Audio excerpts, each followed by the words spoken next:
Dear students, today we are going to start 12th Political Science, chapter 3rd. And the today's topic is planning or niyojan. So at first we should know what is planning. Planning means the planning for the future for the optimum utilization of available resources through planning, increase in production, increase in employment opportunities and economic stability etc. are achieved. तो हम बात करते हैं planning क्या होती है, नियोजन क्या होता है। तो नियोजन से तात्पर्य है कि जो हमारे पास उपलब्ध संसाधन हैं उनका बेस्ट यूज़ किया जाए और उनके लिए भविष्य की योजना बनाई जाए। नियोजन के माध्यम से या प्लानिंग के द्वारा ही उत्पादन में बढ़ोतरी, रोजगार के अवसरों में वृद्धि तथा आर्थिक स्थिरता आदि लक्ष्यों को प्राप्त किया जा सकता है।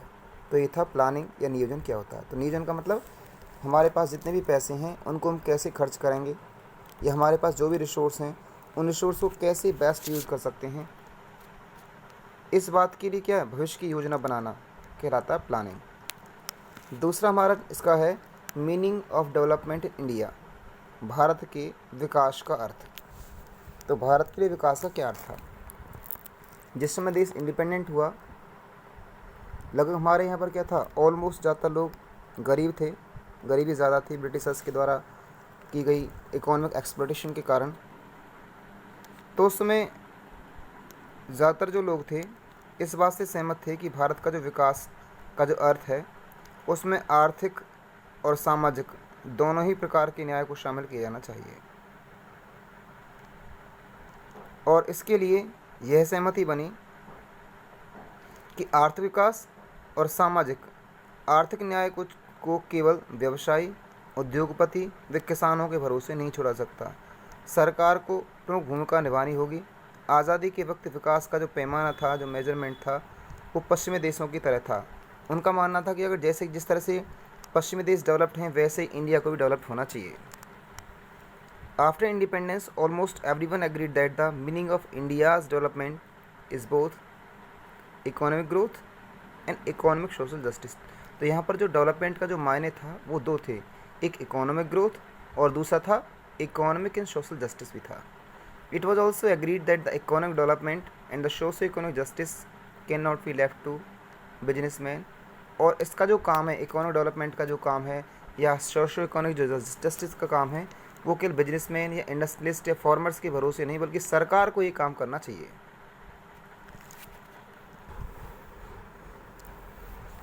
सरकार ने इसके लिए दो मॉडल तैयार किए जिनको भारतीय विकास के मॉडल या इंडियन डेवलपमेंट मॉडल कहा जाता है।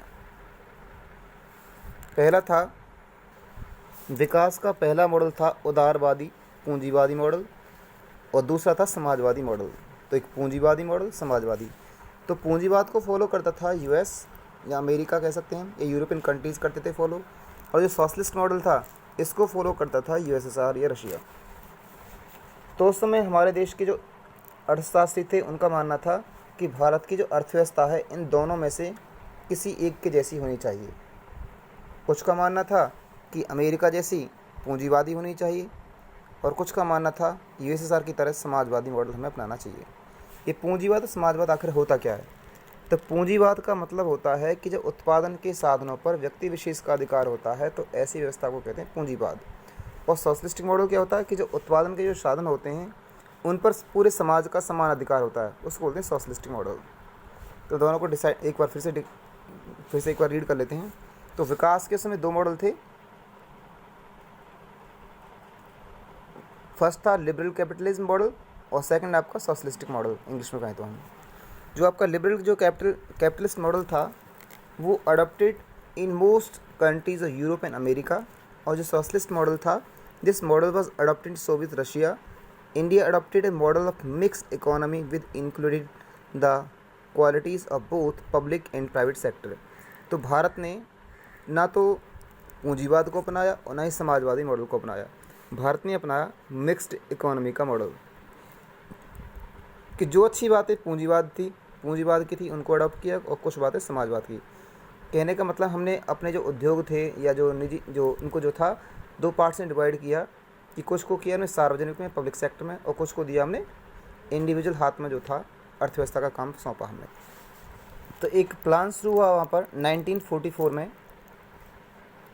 इंडस्ट्रियलिस्ट का एक जो तबका था, एक ग्रुप जो था, वो इकट्ठा होकर के देश में नियोजित अर्थव्यवस्था चलाने का संयुक्त प्रस्ताव उन्होंने तैयार किया, और इसी प्रस्ताव को बॉम्बे प्लान कहा जाता है।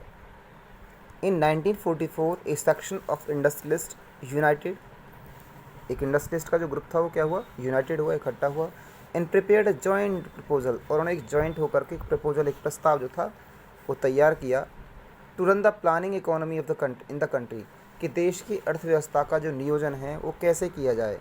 इसी नियोजन की इस प्लानिंग को कहा जाता है बॉम्बे प्लान। तो कई बार आता है बॉम्बे प्लान क्या है। अब इसकी बॉम्बे प्लान के ऑब्जेक्टिव कौन कौन से थे।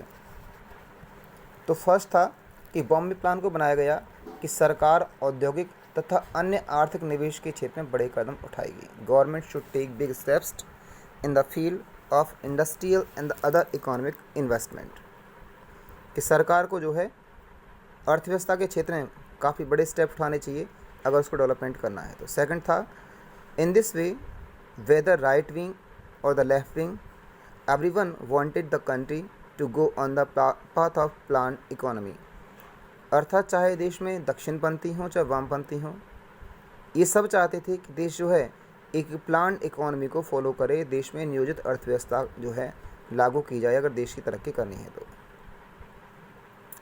तो ये जो ग्रुप था बॉम्बे प्लान, जो ग्रुप जो उद्योगपतियों का ग्रुप था तब का था, this group prepared a joint proposal to run a plan economy in the country. इस समूह ने देश में नियोजित व्यवस्था चलाने का एक संयुक्त प्रस्ताव तैयार किया था।